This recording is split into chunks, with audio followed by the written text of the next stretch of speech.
അപ്പോൾ നിങ്ങൾ ഓവറായിട്ടുള്ള പണികൾ കാര്യങ്ങൾ ചെയ്യാൻ പറ്റില്ല, അതുകൊണ്ട് റെസ്റ്റ് കൊടുക്കേണ്ടി വരുന്നു. അപ്പം എനിക്ക് ഭയങ്കര സന്തോഷം, എനിക്കെൻ്റെ വീട്ടിൽ പോലെ വീട്ടിൽ നിൽക്കാമല്ലോ, അമ്മമാരുടെ ആ ഒരു കെയറിങ് കാര്യങ്ങൾ നമുക്ക് കിട്ടുമല്ലോ എന്ന് പറഞ്ഞിട്ട് അങ്ങനെ വീട്ടിൽ കുറച്ച് റെസ്റ്റ് കാര്യങ്ങളൊക്കെ ഉണ്ടായിരുന്നു. പിന്നെ അതിന് ശേഷമാണ് വീണ്ടും ഇങ്ങോട്ടേക്ക് വന്ന് പിന്നെ ആളെ പ്രസവിച്ചു. വീണ്ടും കുറച്ച് ദിവസം അങ്ങനെ മുന്നോട്ട് പോന്നു. 2.25 വർഷങ്ങൾക്ക് ശേഷം രണ്ടാമത്തെ മോനെ പ്രസവിക്കുന്നു. അവിടെയാണ് അടുത്ത ട്വിസ്റ്റ് വരുന്നത്. ആ മോന് ഛർദി, എന്ത് പാല് കുടിച്ചാലും ഒന്നിച്ചങ്ങട് ഈ പമ്പെന്ന് വരുന്ന പോലെ ഛർദിക്കും. നമ്മൾ എന്ത് തന്നെ ട്രീറ്റ്മെന്റ് ചെയ്തിട്ടും ആൾക്ക് യാതൊരു മാറ്റവും ഇല്ല. പാലും എടുക്കുക, ഒരു പാത്രം പിടിച്ച് നിൽക്കുക, ഇതൊരു റൊട്ടീനായി. അവന് വിശക്കാതിരിക്കാൻ ഞാനിങ്ങനെ ഫീഡ് ചെയ്തോണ്ടേയിരിക്കണം. അവനത് വോമിറ്റ് ചെയ്തോണ്ടേയിരിക്കും. വേറെ ഒന്നും നമുക്ക് കൊടുക്കാനും പറ്റില്ല. കുറേ ട്രീറ്റ്മെന്റ് ചെയ്ത് നോക്കി. അവസാനം കോയമ്പത്തൂരൊക്കെ കൊണ്ടുപോയി മിൽക്ക് സ്കാൻ എന്ന് പറഞ്ഞിട്ട് ഒരു സ്കാനൊക്കെ കുഴലൊക്കെ ഇറക്കി നോക്കി. അപ്പൊ അവര് പറഞ്ഞു അവന്റെ ഇവിടത്തെ വാൾവ് അടയുന്നില്ല, ഈ വാൾവ് 2 വയസ്സൊക്കെ ആകുമ്പോഴേ അടയുള്ളൂ, ഇത് ഇങ്ങനെ നടന്നുകൊണ്ടേയിരിക്കും, നമുക്കൊന്നും ചെയ്യാൻ പറ്റില്ല എന്നുള്ളത്. അപ്പൊ ഒരു ഹോമിയോപ്പതി ഡോക്ടറെ അടുത്ത് കൊണ്ടുപോയിട്ട് അവൻ അതിനൊരു മാറ്റം വരുന്നു. അപ്പം ഭയങ്കര നമുക്കൊരു ഹാപ്പി അല്ലേ, ഇത്രയും കഷ്ടപ്പാടിൽ നിന്നും ഇങ്ങനെ ആകുമ്പോൾ. അപ്പൊ ഡോക്ടർക്ക് വേണ്ടി പ്രാർത്ഥിച്ച് ഞാൻ ചിന്തിച്ചു, ഞാൻ ഈ ബുദ്ധിമുട്ടുന്ന പോലെ എത്ര ലേഡീസ് ഇതുപോലെ ഓരോ അസുഖങ്ങൾ കൊണ്ട് ബുദ്ധിമുട്ടും, എന്തുകൊണ്ട് എനിക്കിത് പഠിച്ചുകൂടാ? മെന്റലി ഒരുപാട് ഹറാസ്മെന്റ് അനുഭവിക്കുന്ന ഒത്തിരി സ്ത്രീകൾക്ക് കൗൺസിലിംഗ് കൊടുക്കുക എന്നുള്ളതായിരുന്നു എൻ്റെ ഒരു ലക്ഷ്യം. അതിനാണ് ഈ BSc സൈക്കോളജി തന്നെ നമ്മൾ ചൂസ് ചെയ്തിട്ടുണ്ടായിരുന്നത്. പക്ഷെ ഇനി പറ്റില്ല എന്ന് ക്ലിനിക്കൽ സൈക്കോളജി എടുത്തിട്ട് നമുക്ക് ക്ലിനിക്ക് സ്റ്റാർട്ട് ചെയ്യാം, കൗൺസിലിംഗ് സ്റ്റാർട്ട് ചെയ്യാം എന്ന് വിചാരിച്ചിരുന്ന ആ ഒരു സമയം. പക്ഷെ അത് നടന്നില്ല. അപ്പൊ പിന്നെ അത് അവിടെ അങ്ങനെ ഡ്രോപ്പ് ചെയ്തതിന് ശേഷം അക്യുപങ്ക്ചർ, ഡയബറ്റിസ് എഡ്യൂക്കേറ്റർ, ഇങ്ങനെയുള്ള കുറച്ച് കോഴ്സുകൾ നമ്മൾ പഠിക്കാനായിട്ട് പോകുന്നത്. ഡിപ്ലോമ ഇൻ അക്യുപങ്ക്ചർ എടുത്തു, അത് അണ്ണാമലൈ യൂണിവേഴ്സിറ്റിയുടെ തന്നെയായിരുന്നു.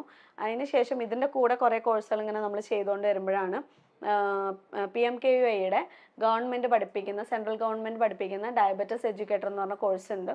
അത് എടുത്തു കഴിഞ്ഞാൽ നമുക്ക് ഇന്ത്യക്കുള്ളിലും ഇന്ത്യക്ക് പുറത്തും നല്ല വാല്യൂഡ് സർട്ടിഫിക്കറ്റ് ആണ്. ഇന്ത്യൻ്റെ ഉള്ളിൽ ഇപ്പോൾ പക്ഷെ ആ ഒരു ക്യാബിൻ ഹോസ്പിറ്റലുകളിൽ മിനിമം ആയിട്ട് വന്നിട്ടുള്ളൂ, പക്ഷെ ഭാവിയിൽ വരും. പക്ഷെ പുറത്ത് നമുക്ക് ഒരു 2 ലക്ഷം രൂപ വരെ സാലറി കിട്ടുന്ന ഒരു ജോബാണെന്ന് അറിഞ്ഞപ്പോൾ അങ്ങനെ ചെന്നൈയിലേക്ക് പോയിട്ട് പഠിക്കാനായിട്ട് തീരുമാനിക്കുകയാണ്. പക്ഷെ അപ്പോൾ ആരും സമ്മതിച്ചില്ല. അതായത് ഇത്രയും കാലം എന്ന് പറയുമ്പോൾ ആരും അറിയാതെ പഠിച്ചതും എക്സാമിന് മാത്രം പോയൊരു സംഭവമാണ്.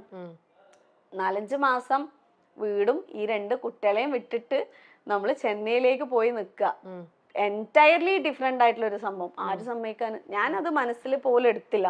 എല്ലാവരും സംസാരിക്കുന്നുണ്ട്, എല്ലാവരും അതിന് ജോയിൻ ചെയ്യാനൊക്കെ തീരുമാനിക്കുമ്പോൾ ഞാൻ മാത്രം മാറി ഇങ്ങനെ നിൽക്കുക.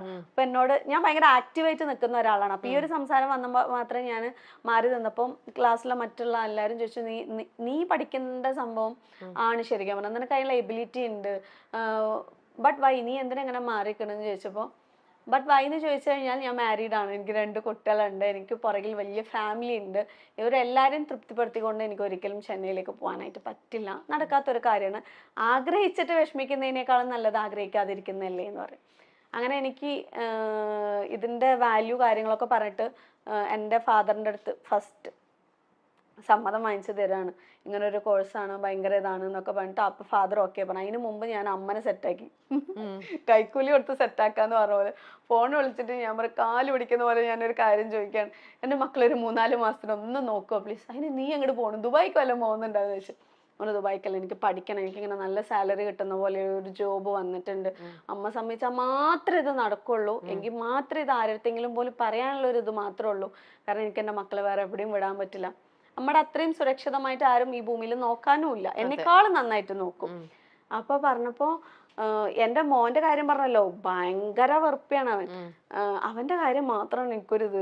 അപ്പൊ ഞാൻ പറയാം, എങ്ങനെയെങ്കിലും ഒന്ന് അമ്മ അഡ്ജസ്റ്റ് ചെയ്യാം, എൻ്റെ ഇനി ഞാൻ ഒന്നും പറയില്ല, അങ്ങനെയാണെന്നൊക്കെ പറയാം. അപ്പൊ അമ്മ പറഞ്ഞു, ഞാൻ നോക്കിക്കോളാം, കുഴപ്പമില്ല, നിന്റെ ഈ ആഗ്രഹം നടക്കട്ടെ, അങ്ങനെയെങ്കിലും നീ ഒന്ന് രക്ഷപ്പെടുമല്ലോ, നിന്റെ പ്രയാസങ്ങൾ എനിക്ക് അങ്ങനെ കേൾക്കണ്ടാലോ എന്ന് പറഞ്ഞിട്ട് അമ്മ സമ്മതിച്ചിട്ടാണ് നമ്മൾ ചെന്നൈയിലോട്ട് പോകുന്നത്. പോയി ഒരാഴ്ച കഴിഞ്ഞ് ഞാൻ പ്രഗ്നന്റ് ആണെന്ന് അറിയുന്നു. 3ാമത്തെ പ്രഗ്നന്റ്. അതെ, 7 വർഷത്തെ ഗ്യാപ്പ് ഉണ്ട്. അതുവരെയും മോന് 7 വയസ്സാണ്. ആ സമയത്ത് 3ാമത്തെ പ്രഗ്നൻസി കറക്റ്റായിട്ട് നമ്മുടെ ആ ഒരു പരീക്ഷണം അങ്ങനെ കൊണ്ടുവന്ന് ടിക്ക് നിട്ടുന്ന പോലെ ആയിരുന്നു. ഇത് ചെക്ക് ചെയ്ത് നോക്കി ഉടനെ ഡബിൾ ലൈൻ. വാ, എൻ്റെ മനസ്സിൽ എന്തൊക്കെയോ ഇങ്ങനെ ഒരു പുകമറ പോലെ വന്നെങ്കിലും ഞാൻ ഫസ്റ്റ് ഹസ്ബൻഡിനെ വിളിക്കുന്നത്, ഇങ്ങനൊരു ടെൻഷൻ ആവണ്ട, ഞാൻ ആദ്യം ഇതാ പറഞ്ഞത്. കാരണം നമ്മൾ ഒരുപാട് പ്രതീക്ഷയോടെ ക്ലിനിക്കൊക്കെ സ്റ്റാർട്ട് ചെയ്തിട്ടുണ്ട്. പാലക്കാട് 25,000 രൂപ റെന്റൊക്കെ കൊടുത്തിട്ട് വലിയൊരു ഷോപ്പൊക്കെ എടുത്തിട്ട് ക്ലിനിക്കിനൊക്കെ വേണ്ടിയിട്ട് ഒക്കെ സെറ്റായി നിൽക്കുന്ന സമയത്താണ് പ്രഗ്നൻസി. ഈ കോഴ്സ് കംപ്ലീറ്റ് ചെയ്യാണ്ട് നമുക്ക് ഇത് ചെയ്യാനായിട്ട് പറ്റൂല. ഗവൺമെന്റ് ഒരു അപ്രൂവ്ഡ് ആയിട്ടുള്ള ഒരു കോഴ്സാണല്ലോ, ഇതിനെ പ്രതീക്ഷിച്ചിട്ടാണ് ചെയ്യുന്നത്. അപ്പൊ ഞാൻ പറഞ്ഞു പ്രഗ്നന്റ് ആണ്, പിന്നിപ്പോ എന്താ ചെയ്യാ. നോർമലി അബോർഷൻ എന്നുള്ളതായിരിക്കും മിക്ക ആൾക്കാരും ചിന്തിക്കുന്നത്. ഞാൻ പറഞ്ഞു ഒന്നും ചെയ്യാൻ പറ്റില്ല, പ്രസവിക്കന്നെ, അല്ലാതെ വേറെ എന്താ, പ്രസവിക്കാം. പക്ഷെ ഈ കോഴ്സ് എങ്ങനെയും 2-3 മാസത്തിൽ തീരും. കോഴ്സ് ഞാൻ കംപ്ലീറ്റ് ചെയ്യും, അതിന് യാതൊരു മാറ്റം ഉണ്ടാവില്ല. ഞാൻ വർക്ക് ചെയ്യും, മുടക്കി എല്ലാ പൈസയും തിരിച്ചെടുക്കുകയും ചെയ്യും. ഇതിനൊന്നും ഒരു പ്രഗ്നൻസിയോ അല്ലെങ്കിൽ ഒരു കുഞ്ഞോ തടസ്സമാവില്ല. പക്ഷെ ഇതിപ്പോ ആരെടുത്തും നിങ്ങൾ പറയണ്ട. നമ്മളിത് എപ്പോഴാണോ പുറത്ത് പറയുന്നത് അപ്പൊ അറിഞ്ഞാൽ മതി. ഇപ്പൊ ആരും അറിയണ്ട, കാരണം അത് പഠനത്തിനെ ബാധിക്കും. സോ ആരടുത്തും പറയണ്ടെന്ന് പറഞ്ഞ് അങ്ങനെ മുന്നോട്ട് പോവാണ്. അവിടുന്ന് പിന്നീട് അങ്ങോട്ട് ഛർദ്ദിക്കാൻ വരലും ബുദ്ധിമുട്ടും പ്രയാസങ്ങളും. ക്ലാസ് ഒക്കെ അറ്റൻഡ് ചെയ്യുമ്പോൾ ഡോക്ടേഴ്സാണ് വന്ന് ക്ലാസ് എടുക്കുന്നത്. ഇവര് ക്ലാസ് എടുക്കുന്നവരെ ഇങ്ങനെ നോക്കിയിട്ടുണ്ട്. ഡോക്ടർ പോയത് ഒരൊറ്റ വീഴ്ചയായിരിക്കും, തലകറക്കം, ഛർദ്ദിക്കാൻ വരലും ഒക്കെ ആയിട്ട്. പക്ഷെ കൂടെ ഉള്ളവരൊക്കെ ഭയങ്കര സപ്പോർട്ടൊക്കെ ആയിരുന്നു. അത് കംപ്ലീറ്റ് ചെയ്ത് തിരിച്ചു വന്ന് ഇതിന്റെ ഇടയിൽ നാച്ചുറൽ തെറാപ്പി എന്ന് പറഞ്ഞിട്ടുള്ള MHRDയുടെ ഒരു കോഴ്സും കൂടെ ചെയ്യുന്നുണ്ടായിരുന്നു.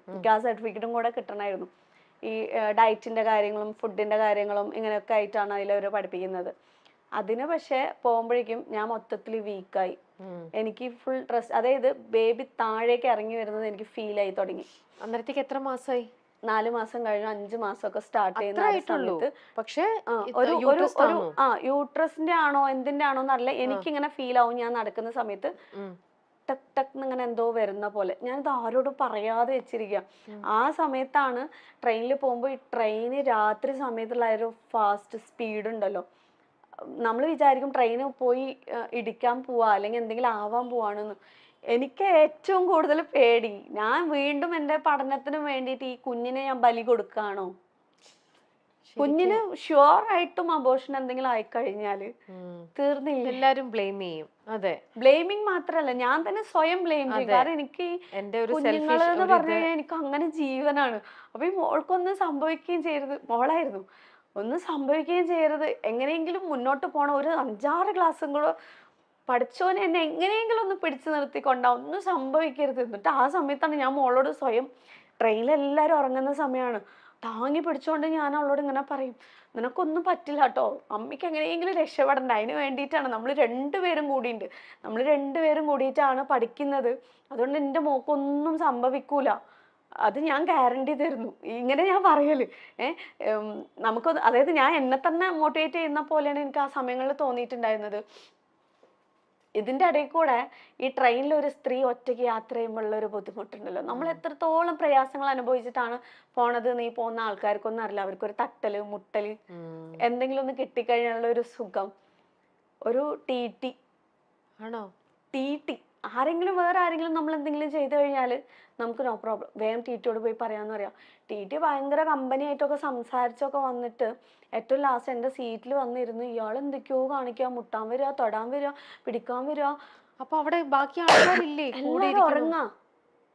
എല്ലാവരും ഉറങ്ങാ, ഉറങ്ങുന്ന സമയത്ത് എനിക്ക് സീറ്റ് കൺഫേം ആയിട്ടുണ്ടായിരുന്നില്ല. എനിക്ക് പക്ഷെ രാവിലെ എങ്ങനെയും ക്ലാസ്സിലേക്ക് അറ്റൻഡ് ചെയ്യണം, എത്തണം, അല്ലാന്നുണ്ടെങ്കിൽ എനിക്ക് പ്രോബ്ലമാണ്, അറ്റൻഡൻസ് ഇല്ലാന്നുണ്ടെങ്കിൽ എനിക്ക് പ്രോബ്ലമാണ്. ഇയാള് പക്ഷെ ഭയങ്കരമായിട്ട് വൾഗറായ രീതിയിൽ ആ ഭാഗത്ത് നിന്ന് ഇയാൾ എണീറ്റ് പോകുന്നതേ ഇല്ല. അവസാനം ഇയാൾ ജസ്റ്റ് ഒന്ന് മാറി, ഞാൻ ഫോൺ ചെയ്തിട്ട് ഞാൻ കരയാൻ തുടങ്ങി, എനിക്ക് പേടിയാവുന്നുണ്ട്, ഇയാൾ എന്നെ എന്തെങ്കിലും ചെയ്യുമെന്ന് തന്നെ എനിക്ക് തോന്നുന്നു. അങ്ങനെയാണ് ഇയാൾ ബിഹേവ് ചെയ്യുന്നത്, ഞാൻ എന്താ ചെയ്യേണ്ടതെന്നുണ്ട്. ഞാൻ പറഞ്ഞു ഫോൺ കട്ടാക്കരുത് ഒരിക്കലും, എനിക്ക് എന്തെന്നെ സംഭവിച്ചു കഴിഞ്ഞാലും അത് അറിയണമല്ലോ. ഞാൻ പിന്നെ പുറത്തുനിന്ന് എന്നെ എന്തെങ്കിലും ചെയ്ത് തള്ളിയിട്ടിട്ട് എന്തെങ്കിലും ചെയ്താലോ, പേടി. എല്ലാവരും ഉറങ്ങാ, ഞാനും ഇയാളും മാത്രം. എങ്ങനെ അവിടുന്ന് രക്ഷപ്പെടാന്ന് ആലോചിച്ചിട്ട് ഇയാൾ ജസ്റ്റ് അവിടെ നിന്ന് എന്തോ മാറിയതും, എൻ്റെ കയ്യിൽ ഇത്രയും വലിയ ലഗേജ് പെട്ടിയാണ് ഉള്ളത്, ഇതെനിക്ക് വിട്ടിട്ട് പോകാനും പറ്റൂല. ഇതായിട്ട് ഞാനൊരു ബോഗിയിൽ നിന്നും ഒരു 15 ബോഗിയോളം ഞാൻ ഓടിയിട്ടുണ്ടാവും. TTനെ പേടിച്ചിട്ട്.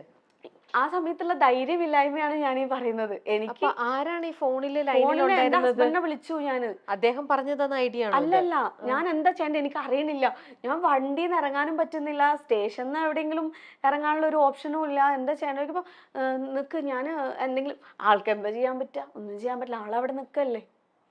ഞാൻ ഈ ലഗേജും പിടിച്ചിട്ട് ഓടിയ ഓട്ടത്തില് ഈ സമയം പ്രഗ്നന്റ് കൂടെ, എനിക്ക് ആ പേടിയും കൂടി ഉണ്ട്, എൻ്റെ കുട്ടിക്ക് എന്തെങ്കിലും സംഭവിക്കോ. ഞാനിങ്ങനെ കരഞ്ഞോണ്ടേ ഇരിക്കണോ, നിർത്താതെ ഞാൻ ഓടി 2 പോലീസുകാരെ കണ്ട്.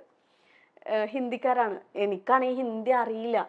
നമ്മളെന്താ സംസാരിക്കുക. ഭാഗ്യത്തിന് കുറച്ച് ഈ മുറി ഇംഗ്ലീഷ് അറിയുന്നു പറയുന്ന പോലെ അവരോട് ഞാൻ പറഞ്ഞു ഞാനിവിടെ ഒന്ന് ഇരുന്നോട്ടെ. എനിക്ക് എന്തോ എനിക്ക് അതും പറയാൻ പേടി. കാരണം ആ ടി അറിയുന്ന ആളാണെങ്കിലോ, ഇവര് എന്തെങ്കിലും പ്ലാൻ ചെയ്താലോ, നമുക്ക് പല ചിന്തയാണല്ലോ വരുന്നത്. ആ സമയത്ത് ആ ടിനെ കുറിച്ച് പറയാനോ പുറത്തൊന്ന് കംപ്ലൈന്റ് ചെയ്യാനോ ഉള്ള ധൈര്യം പോലും എനിക്കില്ല. എനിക്ക് ഇപ്പൊ ആലോചിക്കുമ്പോ അവര് കിടന്ന് ഉറങ്ങിയല്ലോ, ഉറക്ക എന്തെങ്കിലും സംഭവിച്ചാൽ ഉറക്ക വിളിച്ചാൽ ഈ ഉറങ്ങി കിടക്കുന്നവർ എണീക്കില്ലേ? ആ ഒരു ധൈര്യം ഉണ്ടായില്ലേ? ഇല്ല, അതാ പറയാ, ഞാൻ എത്രത്തോളം ഒരു കവേർഡായിരുന്നു. ഭീരു എന്ന് പറഞ്ഞാൽ അങ്ങേറ്റത്തൊരു വലിയൊരു ഭീരുവായിരുന്നു. ഇപ്പൊ എന്റെ കാലിൽ ആരെങ്കിലും ചവിട്ടിയാ പോലും ഞാൻ പ്രതികരിക്കൂല. ചവിട്ടിയിട്ടുണ്ട്, അതുകൊണ്ടാ പറഞ്ഞത്. ഒരേ കാറിലിരിക്കുന്ന സമയത്ത് എൻ്റെ കാലിന് ചവിട്ടി നെരുക്കി ഇങ്ങനെ അമർത്തിയിട്ടുണ്ട്. എങ്കിലും ഞാൻ ഇങ്ങനെ പിടിച്ച് നിൽക്കല്ലാതെ എനിക്ക് പ്രതികരിക്കാൻ അറിയില്ലായിരുന്നു. ആദ്യം നമ്മുടെ പെൺകുട്ടികളെ നമ്മൾ പഠിപ്പിക്കേണ്ട ഏറ്റവും വലിയൊരു സംഭവം എന്താണെന്നറിയോ? ധൈര്യം. അല്ലാന്നുണ്ടെങ്കിൽ അനുഭവിക്കേണ്ട അങ്ങേയറ്റത്തിലായിരിക്കും നമ്മൾ ഓരോരുത്തരും അനുഭവിക്കുന്നത്. അന്ന് എനിക്കൊന്ന് ഒച്ചിട്ടിട്ട് ആരുടെങ്കിലും ഒന്ന് ഹെൽപ്പ് ചോദിക്കായിരുന്നു. പക്ഷെ അതാണ് എൻ്റെ ഏറ്റവും വൃത്തികെട്ട സ്വഭാവം എന്ന് പറയുന്നത്. എൻ്റെ കൂടെ നിൽക്കുന്നവർക്ക് ബുദ്ധിമുട്ടാവോ, ഉറങ്ങുന്നവർക്ക് ബുദ്ധിമുട്ടാവോ, ഞാൻ എന്തിനാ അങ്ങനെയൊക്കെ ചിന്തിക്കുന്നതെന്ന് ഇപ്പൊ തോന്നുന്നുണ്ട്. ആരെങ്കിലും വിളിച്ചിട്ട് പക്ഷെ ഇയാള് ആണ്, ഇയാള് വേറെ എന്തെങ്കിലും പറഞ്ഞാൽ അവരെ ഇതാക്കിയാലോ, അല്ലെങ്കിൽ ചിലപ്പോ അവരും കൂടെ നമ്മൾ എന്തെങ്കിലും ചെയ്താലോ, ഇങ്ങനെയുള്ള പേടികളായിരുന്നു മൊത്തത്തിൽ. ഈ ലഗേജും പിടിച്ചിട്ട് ഞാൻ ഇങ്ങനെ ഓടാ. ഒരു 10-15 പോകി നിർത്താതെ ഓടിയിട്ട് ഇയാൾ കാണാതെ എവിടെ ഒളിഞ്ഞിരിക്കാൻ പറ്റില്ല. 2 പോലീസുകാരെ കണ്ടപ്പോൾ എനിക്കിങ്ങനെ കരച്ചിൽ വരാൻ തുടങ്ങി. എൻ്റെ വിറയലൊക്കെ അവർ കണ്ടു മനസ്സിലാക്കി. ഞാൻ പറഞ്ഞു ഞാൻ ഒന്നും ഇവിടെ ഇരുന്നോട്ടെ, എനിക്ക് ഇരുന്നാൽ മാത്രം മതി, എൻ്റെ സീറ്റ് കൺഫേം ആയിട്ടില്ല, അതുകൊണ്ടാണ് എന്ന് പറയും. അപ്പം അവർ പറഞ്ഞു ഇരിക്കുന്നു പറഞ്ഞു. അവർ പോകാൻ നേരത്ത് ഞാൻ അവരുടെ ബാക്കിലേക്ക് പോവാം. നിങ്ങൾ പോവല്ലേ, എനിക്ക് പേടിയാവുന്നെന്ന് പറഞ്ഞിട്ട്. പക്ഷെ കുറച്ച് നേരം കഴിഞ്ഞ് നിങ്ങൾ ടെൻഷൻ ആവണ്ട, നിങ്ങളിവിടെ ഇരുന്നോളൂ, ഞങ്ങൾ അവിടെ തന്നെ ഉണ്ടാവും എന്ന് പറഞ്ഞു. ഇവർ പോയി കുറച്ച് നേരം കഴിയുമ്പോൾ എൻ്റെ കയ്യിലാണെങ്കിൽ എന്നെ കവർ ചെയ്യാനൊരു സാധനം ഒന്നും ഉണ്ടായിരുന്നില്ല. അപ്പം എൻ്റെ ഷോൾ ഉണ്ടായിരുന്നു. ഞാനാണെന്ന് ഇത് അറിയാതിരിക്കാൻ വേണ്ടിയിട്ട് എൻ്റെ ലഗേജ് ഞാൻ ഏതിൻ്റെയോ സീറ്റിൻ്റെ അടിയിൽ മറിച്ച് വെച്ചതിന് ശേഷം ഇവരെനിക്കൊരു സീറ്റ് റെഡിയാക്കി തന്നു ഈ പോലീസുകാർ. എന്നിട്ട് എൻ്റെ തലയിലിട്ട ഷോളിനെ മൊത്തത്തിൽ കാലിൻ്റെ അടിയിലേക്കും സൈഡിലൊക്കെ ചുരുട്ടി വെച്ചിട്ട് ഞാനിങ്ങനെ കവർ ചെയ്യാണ്. ഇയാൾ വന്ന് എന്നെ അറിയാതിരിക്കാൻ വേണ്ടി. എനിക്ക് ഉറക്കമൊന്നും വരുന്നില്ല. ഉറങ്ങിക്കഴിഞ്ഞ് ഇയാൾ എങ്ങാനും വന്നാലോ എന്ന് പേടിച്ചിട്ട് ഞാനിങ്ങനെ പതിയെ ഇങ്ങനെ നോക്കുമ്പോണ്ട് ഇയാളും അങ്ങോട്ടും ഇങ്ങോട്ടും പോകുന്നു. ഇയാൾ എന്നെ തെരഞ്ഞു നടക്കാണ്. ഞാനിങ്ങനെ ബേജാറായിട്ട് പേടിച്ചിട്ട് തലയും പൊക്കാട്ട് ശ്വാസം പോലും വിടാതെ നമ്മൾ ഇരിക്കൂലേ, ഈ അവസ്ഥയിൽ ഞാൻ അങ്ങനെ കിടന്നു പ്രാർത്ഥിക്കണം, ഇയാൾ എന്നെ കാണരുത് ഒച്ചിട്ടാ മതി, അല്ലെങ്കിൽ എന്തെങ്കിലും ഒന്ന് ഷൗട്ട് ചെയ്താൽ മതി. അതിനുള്ള ധൈര്യം പോലും അന്ന് എനിക്കുണ്ടായിരുന്നില്ല. ആ ഇടയ്ക്ക് ഡയബറ്റിക്സ് എഡ്യൂക്കേറ്റർ കോഴ്സിനെ കുറിച്ച് അറിഞ്ഞു. ചെന്നൈയിലാണ്. 4-5 മാസം അവിടെ നിന്ന് പോയി പഠിക്കണം. ആലോചിക്കാൻ പോലും പറ്റില്ല. പക്ഷെ അതൊരു വരുമാന മാർഗമാകുമെന്ന് പറഞ്ഞപ്പോൾ ഭർത്താവ് സമ്മതിച്ചു. ക്ലാസ് തുടങ്ങി. കുഞ്ഞുങ്ങളെ അമ്മയെ ഏൽപ്പിച്ചു പോയി. ആദ്യ ആഴ്ച കഴിഞ്ഞു. ദിവസങ്ങൾ കഴിയും തോറും എനിക്ക് ഭയങ്കര ക്ഷീണം. പ്രഗ്നൻസി ടെസ്റ്റ് ചെയ്തപ്പോൾ പോസിറ്റീവായി. ഒരു വലിയ സ്വപ്നത്തിനായി വന്നതാണ്. പക്ഷേ പഠനം ഉപേക്ഷിക്കില്ലെന്ന് തീരുമാനിച്ചു. അത് ദൈവവും ഞാനും തമ്മിലുള്ള മത്സരമായിട്ടാണ് തോന്നിയത്.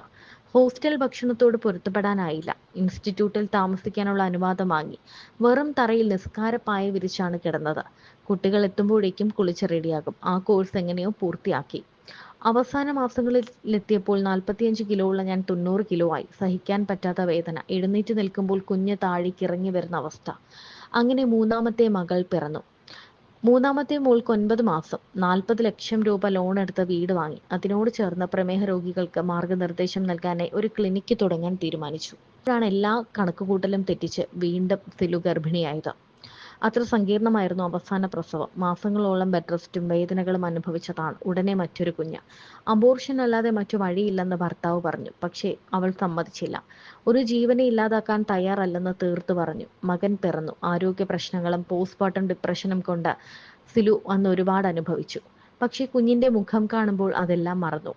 ഒരു വരുമാന മാർഗം വേണമായിരുന്നു. യൂട്യൂബിൽ വീഡിയോകൾ അപ്ലോഡ് ചെയ്തു തുടങ്ങി. എഡിറ്റിംഗ് ഉൾപ്പെടെ എല്ലാം യൂട്യൂബ് കണ്ടാണ് പഠിച്ചത്. കുഞ്ഞുങ്ങൾക്ക് ഭക്ഷണം ഉണ്ടാക്കുന്നതും വീടൊരുക്കുന്നതും ഒക്കെയായിരുന്നു ആദ്യകാല വീഡിയോകൾ. 166 വീഡിയോകൾ കഴിഞ്ഞപ്പോൾ മോണിറ്റൈസേഷനായി. അപ്പോൾ കാര്യമായ വരുമാനമൊന്നും കിട്ടുന്നില്ല. എന്നാൽ പിന്നീട് മാറ്റം വന്നു. ഇപ്പോൾ 1 മില്യണിലധികം സബ്സ്ക്രൈബേഴ്സ് ഉണ്ട്. 4 ചാനലുണ്ട്. വരുമാനവുമുണ്ട്. പഴയ തന്നെക്കുറിച്ച് ഓർക്കുമ്പോൾ എന്ത് ആണ് താനെന്ന് ഇപ്പോഴും സിലു ആലോചിക്കാറുണ്ടെന്ന് പറയുന്നു. 4 ചുമരിനുള്ളിൽ ഇരുന്നെങ്കിൽ എന്താകുമായിരുന്നു അവസ്ഥ? എല്ലാ പ്രതിസന്ധികളെയും മറികടക്കാനുള്ള ശക്തി സ്ത്രീകൾക്ക് കൂടുതലാണ്. അത് തിരിച്ചറിഞ്ഞ് നമ്മുടെ സന്തോഷങ്ങളിലേക്കുള്ള വഴി നമ്മൾ തന്നെ കണ്ടെത്തിയാൽ മതി എന്ന് സിലു പറയുന്നു.